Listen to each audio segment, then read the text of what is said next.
নমস্কার বন্ধুরা, মায়ের রান্নায়ন ব্লগ চ্যানেলে আপনাদের সকলকে জানাই অনেক স্বাগত। আজ আমি হাজির হয়ে গেছি সম্পূর্ণ নিরামিষ একটি রেসিপি নিয়ে। আমরা নিরামিষের দিনে চিন্তা করি যে কি খাবো। এই রকমভাবে যদি নিরামিষের দিনে দারুণ টেস্টি রেসিপি থাকে তাহলে কিন্তু আর চিন্তা করতে লাগে না। আমি আজকে শেয়ার করব দই পটলের রেসিপি।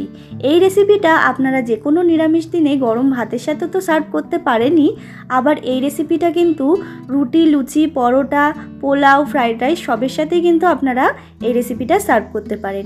ভীষণই সুস্বাদু হয়। তো চলুন, এই রেসিপিটা অনেকেই অনেক রকমভাবে করেন, তবে আমি যেইভাবে করেছি সেটাই শেয়ার করব। আমার এই রেসিপিটা জানতে সম্পূর্ণ ভিডিওটা দেখতে হবে। তো চলুন আর বেশি দেরি না করে ঝটপট শুরু করি। তার আগে যারা এখনও চ্যানেলটাকে সাবস্ক্রাইব করেননি তারা অবশ্যই চ্যানেলটাকে সাবস্ক্রাইব করে পাশে থাকা বেল আইকনটা ক্লিক করে রাখবেন।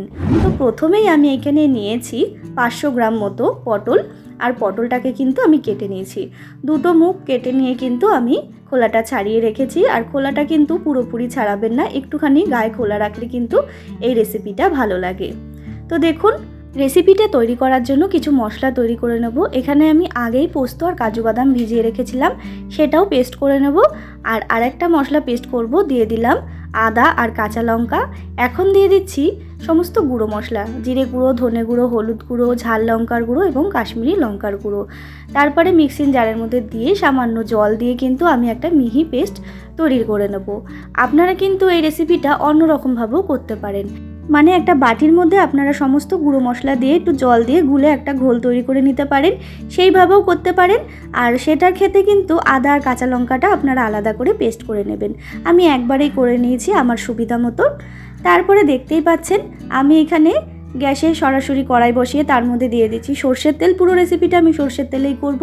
তারপর তেলটা গরম হয়ে গেলে এখানে দিয়ে দিতে হবে কেটে রাখা পটলগুলো কিন্তু আমি হালকা করে ভেজে নেব। আর পটলগুলো ভাজার আগে অবশ্যই লবণ আর হলুদ দিয়ে দিতে হবে, যাতে পটলের মধ্যে যেন লবণ আর হলুদটা ঢুকে যায়। তো দেখুন বন্ধুরা, আমি কিন্তু হালকা করে ভেজে নিয়েছি। পটল খুব বেশি ভাজবেন না, খুব বেশি ভাজলে কিন্তু একেবারে চিপসে যাবে আর রেসিপিটা কিন্তু খেতেও ভালো লাগবে না, দেখতেও ভালো লাগবে না। তারপর পটলগুলো ভাজা হয়ে গেলে তেল ছেঁকে তুলে রেখেছি। তারপর ওই পটল ভাজার তেলের মধ্যেই আমি আর একটু তেল অ্যাড করেছিলাম। তেলটা গরম করে নিয়ে দিয়ে দিতে হবে কালো জিরে আর শুকনো লঙ্কা ফোড়নের জন্য। ফোড়নটা একটু ভাজা হয়ে গেলে দিয়ে দিতে হবে সামান্য পরিমাণ লবণ। তারপরে ফোড়নের একটু মিষ্টি গন্ধ বেরিয়ে আসলে এখানে দিয়ে দিতে হবে যে মশলাটা আমি পেস্ট করেছিলাম, মানে হলুদ গুঁড়ো, কাঁচা লঙ্কা, আদা, জিরে গুঁড়ো, ধনে গুঁড়ো, ঝাল লঙ্কার গুঁড়ো, যেই পেস্টটা তৈরি করেছিলাম সেটাই দিয়ে দিলাম। এবার আমি 2 মিনিট মতো একটুখানি পেস্টটাকে কষিয়ে নিচ্ছি। দেখতেই পাচ্ছেন মশলার গা থেকে কিন্তু বেশ ভালো পরিমাণে তেল ছেড়ে গেছে। এরপর দিয়ে দিলাম আমি কাজু বাদাম আর পোস্তর যে পেস্টটা তৈরি করেছিলাম সেটাই দিয়ে দিলাম। এবার আবারও আমি 2 মিনিট মতো কষিয়ে নেব।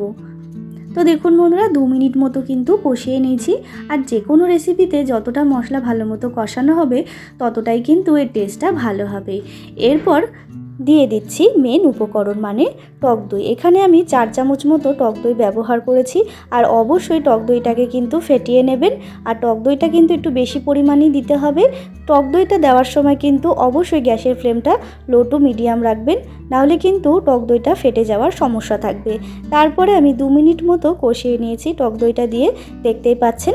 এরপরে আমি দিয়ে দেব ভেজে রাখা পটলগুলো দিয়ে কিন্তু আবারও আমি 3 থেকে 4 মিনিট এই মশলাটার সাথে কিন্তু একটু কষিয়ে নেব, যাতে মশলাটা পটলের মধ্যে খুব ভালো মতো ঢুকে যায়। তো বন্ধুরা দেখতেই পাচ্ছেন আমি একটু নাড়িয়ে চাড়িয়ে কিন্তু এবার 2 থেকে 3 মিনিট কষিয়ে নিয়েছি। ফুটে গেছে। এরপরে আমি দিয়ে দিচ্ছি সামান্য পরিমাণ চিনি। যেহেতু এখানে টক দই দেওয়া আছে তাই চিনিটা দিলে কিন্তু নুন আর ঝালটা ব্যালেন্সে থাকবে। আর চিনিটা না দিলে কিন্তু টক দইটা দেওয়া তো একটু খারখার লাগবে, চিনিটা দিতে হবে। তারপর দিয়ে দিলাম 1 চামচ মতো গরম মশলা গুঁড়ো আর 1 চামচ ঘি আর কয়েকটা গোটা কাঁচা লঙ্কা, ব্যাস আর কিন্তু কিছু দেওয়ার নেই। তারপরে একটু ফুটে আসলেই কিন্তু রেডি এই দই পটলের রেসিপি। তো বন্ধুরা দেখতেই পাচ্ছেন কতটা সহজ এবং চটজলদি একটি নিরামিষ রেসিপি হয়ে গেল। নিরামিষের দিনে কিন্তু অবশ্যই এই রেসিপিটা ট্রাই করে দেখবেন, ভীষণ ভালো লাগে। তো চলুন এরপর কিন্তু আমি সার্ভ করে দিচ্ছি।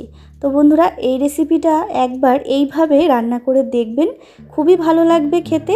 গরম ভাতের সাথে তো ভালো লাগবেই, তাছাড়া কিন্তু রুটি, পরোটা, লুচি কিংবা পোলাও, ফ্রাইড রাইসের সাথেও এই রেসিপিটা দারুণ লাগে। যে কোনো নিরামিষের দিনে কিন্তু চটজলদি এই রেসিপিটা করলে কিন্তু দারুণ লাগে। তো বন্ধুরা আমার এই রেসিপিটা কেমন লাগলো অবশ্যই কমেন্ট করে জানাতে ভুলবেন না। ভালো লাগলে অবশ্যই একটা লাইক শেয়ার করবেন, আর যারা এখনও চ্যানেলটাকে সাবস্ক্রাইব করেননি তারা অবশ্যই চ্যানেলটাকে সাবস্ক্রাইব করে আমার পাশে থাকবেন।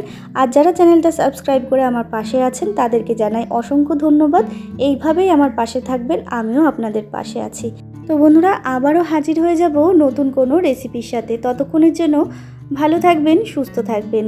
ধন্যবাদ।